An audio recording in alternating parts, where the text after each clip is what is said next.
So today we're going to talk about repurposing old insurance policies for the next phase of your financial journey.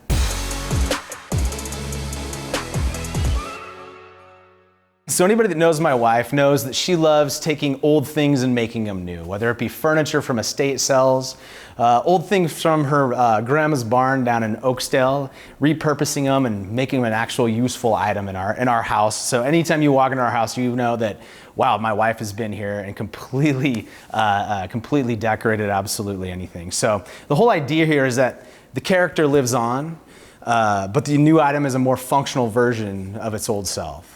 So we do this a lot in financial planning, and I would like to bring up a few examples today of how we effectively do what my wife does in real life with furniture and how we actually implement that in the financial planning space. So we always say here at 10 Capital that planning is not a one-time thing.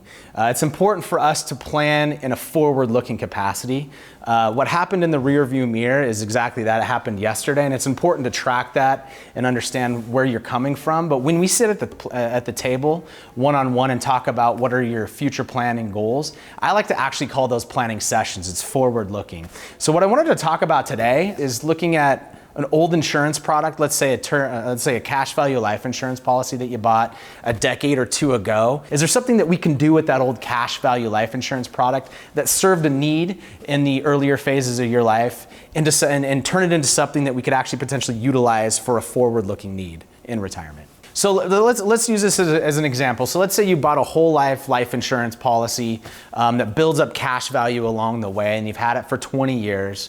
You're past the need of needing a death benefit. You're fully retired, and we start looking at all the potential blind spots in your plan. And something that pops up is a long-term care need. How are we going to come up with the payments to be able to pay for both of our future potential health needs in the out years of our retirement? So one concept here is this idea of taking an old cash value life insurance policy and do what we call a 1035 exchange. So literally picking it up from this life insurance policy and putting it into another life insurance policy or annuity that doesn't have a death benefit necessarily on it, but it has a large long-term care potential insurance benefit on that policy. It's called a hybrid long-term care policy. And so it's effectively repositioning your existing cash value in this old life insurance policy that you don't need anymore, repositioning it into a new one and leveraging that up for a large pool of money for future long-term care needs should you have those. What can actually happen within these long-term care policies is that, let's say you had $200,000 that went into this new life policy for long-term care. That $200,000 bucket of money could actually be increased to $300,000, $400,000, $500,000 if used for long-term care. So repositioning it and leveraging it for a specific need, long-term care and retirement.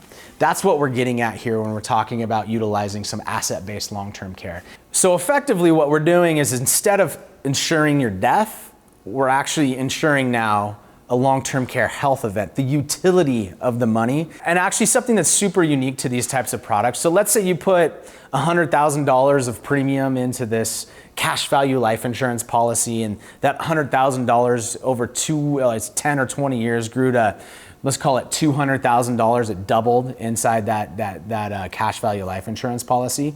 If you pulled those dollars out today, you get $200,000, but you have $100,000 of ordinary income, right? You're going to get taxed ordinary income on the growth within that life insurance policy. If you reposition it in 1035 exchange over those dollars into a long-term care focused policy, whether it be an annuity or a life insurance policy, if those dollars are all used for long-term care, that gain that you experienced on the cash value in the old policy is never taxed. That's part of the Pension Protection Act of 2010. So this concept is something that we've been floating to clients. It's not right for everybody. You also got to consider, do you still need the death benefit on your life insurance policy? In fact, you don't have to convert the whole policy. Conceptually, what we're doing here, though, is this idea of, hey, taking the old and making it new for potential future planning needs that you didn't have when you bought the life insurance policy 10 or 20 years ago.